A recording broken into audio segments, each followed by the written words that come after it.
단정 언니 정신이 이상해진 거 아니죠? 아니, 본인은 이렇게 많은 토분을 매장에서 판매하고 있으면서, 아니, 토분을 사용하지 말라니, 좀 정신이 어떻게 된 거 아닌가요?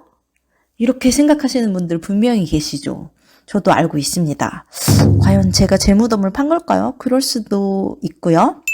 그렇지만 오늘은 저도 토분을 판매하고 또 토분을 좋아하는 사람으로서 고객님들도 토분을 모두 다 좋아해 주시면 좋겠지만 사실 토분이 안 맞는 분들이 계세요. 또 토분이라고 해서 모두 다 모든 식물한테 어울리는 건 아니에요. 그래서 오늘은 과연 토분이 뭐 만사 형통인지 아니면 토분의 이런저런한 어두운 면을 좀 보시고 토분을 사용할지 아니면 유약이 발라져 있는 도자기 분을 사용할지 그 선택권을 여러분들께 드리기 위해서 제가 총대를 메고 이 영상을 제작하게 되었습니다. 토분을 사용하다 보면 백화 현상이나 곰팡이가 일어나기도 하는데요. 이거는 토분 사용에 있어서 어쩔 수 없는 숙명 같아요. 모두가 다 겪고 있는 일인데요. 이렇게 보면 이거는 아직 사용하지 않은 베트남 토분이고 이 아이는 몇 달 전에 구입하신 손님이 반품한 그런 베트남 토분이에요.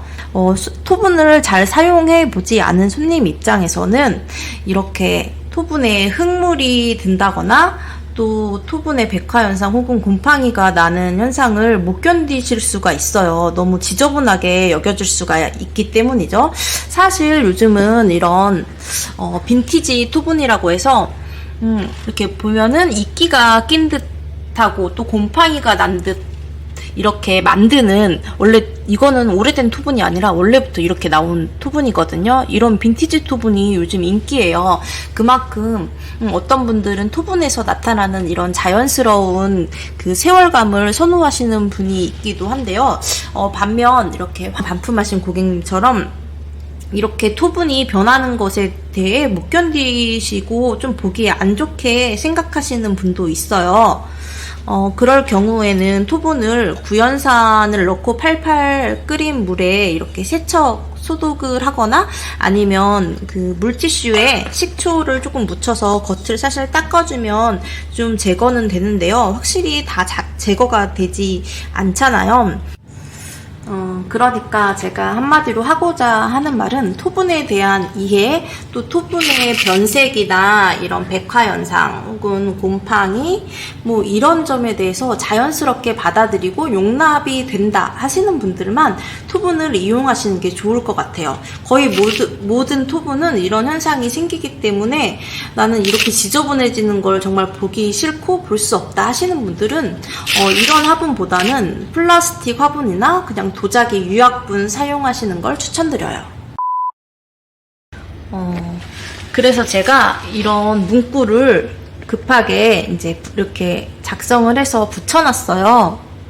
토분 환불이나 교환에 대한 공지고 여기에는 환불 교환이 불가하다라는 거를 달아놨는데요. 이렇게 하니까 이제 마음이 조금 편한 거예요. 왜냐면 토분을 사시려고 하는 분들도 이거를 한번 보고 유의점을 알았으니 구입을 할지 말지 선택에 대해서는 본인의 그런 선택이잖아요. 그리고 다음은 토분의 무게감을 들 수 있는데요. 거의 비슷한 사이즈의 비슷한 크기의 화분인데도 불구하고 이 슬립 화분이라고 하죠. 이 플라스틱 화분은 이렇게 손으로 이렇게 잡을 수 있을 정도로 상당히 가벼워요. 그래서 손목에 무리가 없죠. 하지만 이 화분은 정말 힘겹게 들 정도로 무겁습니다. 그래서 무게가 꽤 나가기 때문에 물론 이렇게 가만히 식물을 전시해 둘 때는 너무너무 예쁘지만 자주 물을 줘야 되잖아요. 물을 줄 때 이렇게 옮길 때 이 손목이나 관절에 무리가 갈 수 있어요. 그래서 식물을 많이 키우시는 분들이 모두 다 이걸로 했을 때 분갈이 할 때도 어려움을 느끼시고 또 옮길 때도 상당히 그런 통증 뭐 이런 게 있을 수가 있다고 하더라고요. 저 역시도 토분이 예쁘지만 좀 무게감이 있어서 그래서 저는 집에서 키울 때 토분이랑 이런 슬립분을 적절히 활용을 해서 키우고 있어요. 이 식물은 제가 매장에서 키우고 있는 오리발 시계초라는 식물인데요. 이게 성장 속도가 빠르고 엄청 성장세가 되게 뛰어나요. 보면은 자기 스스로 막 덩굴을 감아가지고 벽을 타고 있는 모습이 보이는데요. 정말 예쁘죠? 근데 이 식물 보시면은 이 하단에 잎이 없어요. 여기도 없고. 이거는 왜 그러냐? 바로 제 실수 때문인데요. 사실 이 오리발 시계초는 잎이 얇은 만큼 물에 상당히 민감해요. 즉 물을 말리면 잎이 이렇게 후두둑 떨어질 수가 있단 말이에요. 그렇다고 뿌리는 있으니까 죽은 건 아니고요. 물 관리를 잘 해주면 다시 이렇게 잎이 돋아나면서 다시 이렇게 성장을 하는데요. 처음에는 제가 이 녀석을 토분에 식재를 했었어요. 이렇게 조그만 이런 단계일 때 토분에 식재를 했는데 그 이유는 그냥 단순히 예쁘기 때문이었어요. 뭐든지 토분에 식재를 하는 게 식물은 더 예뻐 보이는 게 있는 것 같아서 귀하고 예쁜 식물이니까 토분에 심어야지 하면서 심었는데 이 토분은 사실 물마름이 빠르거든요. 그래서 물 주는 속도가 빠른데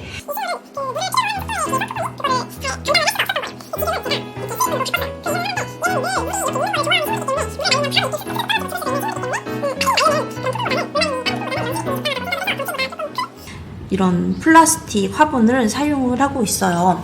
그거는 이런 칼라데아도 마찬가지예요. 얘 칼라데아도 물을 엄청 좋아하거든요. 얘는 칼라데아 아마그리스라는 애인데 물을 상당히 좋아해요.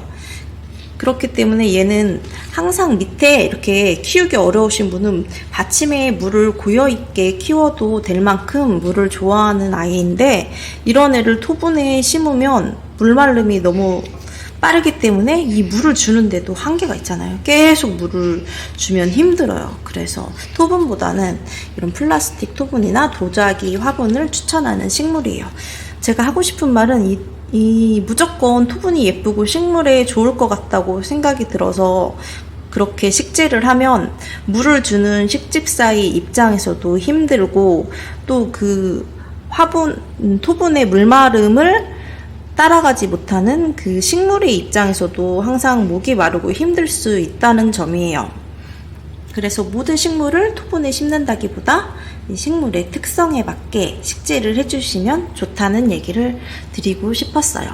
예를 들어서 이런 다육 화분이나 선인장처럼 물을 이렇게 빨리 물을 자주 요하지 않는 건조에 강한 식물들 같은 경우에는 토분에 심는 걸 저는 상당히 추천드리고 싶어요. 왜냐하면 그만큼 물을 적게 줘도 되기 때문에 또 물이 많이 화분에 닿는 횟수가 적기 때문에 그런 백화현상이나 곰팡이 같은 걸 싫어하시는 분들에겐 그런 게 잘 일어나지 않으니까 더없이 좋은 컨디션이라고 볼 수 있는데요.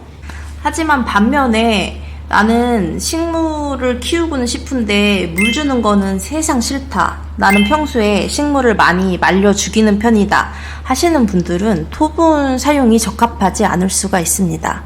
왜냐하면 토분은 유약분, 흔히 도자기 분이라 말하는 거에 비해서 물 주는 횟수가 조금 더 자주 있어야 되기 때문이에요. 그만큼 토분은 이렇게 흙으로 만들었기 때문에 식물에게는 좋을 수 있으나 식집사의 입장에서는 약간 토분 관리하고 사용하는데 또 물을 자주 줘야 되기 때문에 번거로울 수 있다는 점이 단점이 될 수가 있습니다. 여러 가지 그 단점? 그런 것들이 있음에도 여러분들이나 저나 토분을 포기할 수 없는 이유는 아주 많죠. 일단 모양이 너무너무 예쁘고요. 아름답고요. 또 흙으로 만들어졌기 때문에 식물의 생장에 큰 도움을 주고 식물에게 좋다는 점은 누구도 부인할 수 없고 또 많은 식집사들이 토분을 사용하는 이유가 아닐까 하는 생각이 듭니다. 저 역시도 토분을 애용하고 있고 또 판매도 하고 있으며 토분을 포기할 생각은 전혀 없어요. 그만큼 토분이 식물에도 좋고 또 보기에도 예쁘고 또 저는 자연스럽게 낀 이끼나 그런 백화현상마저도 사랑하거든요. 그렇지만 오늘 제가 이런 단점들 그런 거를 말씀을 드렸기 때문에 이거에 대해서 충분히 생각해 보시고 자기에게 토분이 맞는지 생각을 해보신 다음에 신중하게 선택을 하시는 것도 괜찮을 것 같아요. 그럼 다음 시간에 더욱 알차고 재밌는 영상으로 돌아올게요. 여러분들이 구독과 좋아요를 눌러주신다면 다음 영상 제작하는데 큰 힘이 될 것 같습니다. 안녕.